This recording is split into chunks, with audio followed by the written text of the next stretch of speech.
There has been some off-season chatter about how the Cowboys don't really have many pressing needs.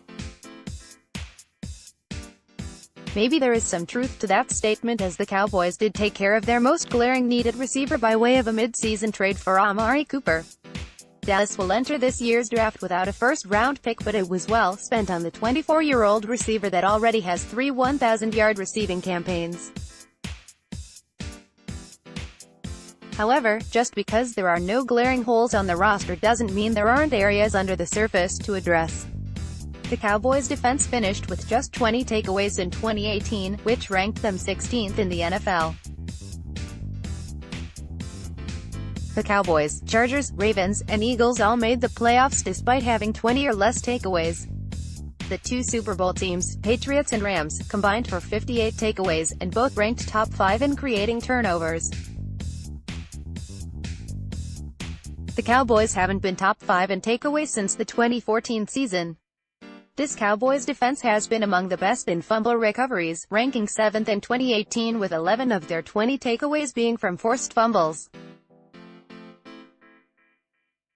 However, the secondary has really struggled to snag interceptions, and it's been a troubling trend over the last 4 years.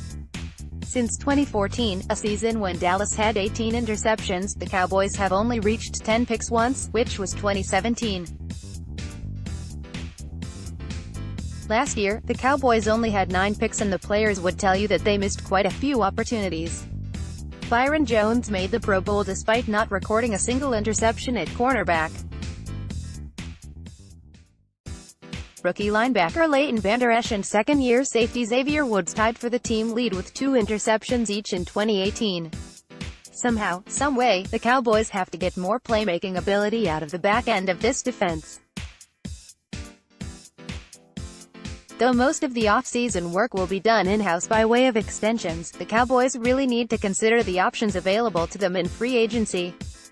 Here is a list of unrestricted free agents that had at least 3 or more interceptions last season. Player Team Age Pos GGS and PDF FFRSK Com Solo TFL Curtis Riley NYG 26 S16 16 4575 63 0 Steven Nelson Con 25 CB 16 16 4 15 68 58 2 Haha Clinton Dix was 26 S16 16 3 6 2 11.093 80 1 Trey Bostonari 26 S14 133 9 1 1 7 9 6 6 1 Brian Poole ATL 26 DB 16 9 3 6 0 23.07 4 5 3 4 Mike Adams Car 37 S16 16 3 6 7 5 4 7 3 Marcus Gilchrist Oak 30 S16 16 3 6 5 8 4 0 Earl Thomas C29 S44 35 22 16 0 Dallas sits with just over $46 million, which puts them at 10th in the league in cap space.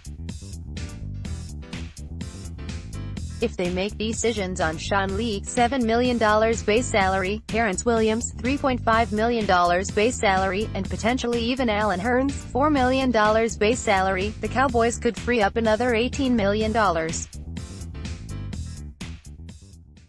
Even if they don't create more cap space, several extensions could help them lower cap hits this season and go after a playmaker on the back end. Dallas has been reluctant to spend in free agency, but the right player could be worth spending on if he can help this defense take a step forward in 2019. Earl Thomas at the top of the wish list is Earl Thomas, and it makes a lot of sense given his familiarity with Chris Richards' style and the Cowboys' scheme. Thomas only played in 4 games last season, but still managed to get 3 interceptions. He has a nose for the football and has shown countless times what value he brings to a defense. Earl Thomas has 67 pass deflections, has recorded 28 interceptions, and has notched 11 forced fumbles in his 9-year career. The Cowboys have an affinity for interchangeable safeties, and pairing Thomas with a young Xavier Woods could be beneficial tutoring in the short term that pays off in the long term. After all, we're talking about a 6-time Pro Bowler and 3-time first-team All-Pro safety here. There is no better player out there to learn from than Earl Thomas.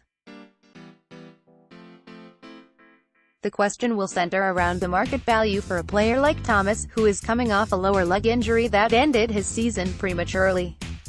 It is the second time in the last 3 seasons that Thomas's year ended with a fractured leg. Does this, coupled with the fact that he'll be 30 this season, lower his price? Perhaps, but there is little doubt that he couldn't still get an average of $10 million per season or better.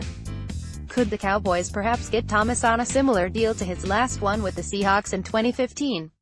Thomas signed a 4-year deal worth $40 million, $25.7 million guaranteed, $9.5 million signing bonus, with a $10 million per year average. Dallas won't be able to get that exact deal, as inflation is certainly something to consider, but maybe they could catch a break with a lower guarantee proposal, based off track market value, 4 years, $41.2 million.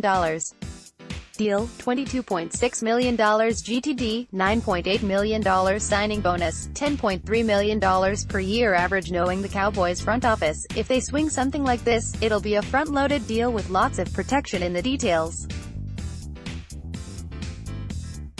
Another thing to consider is last year's safety market, which was at a complete standstill.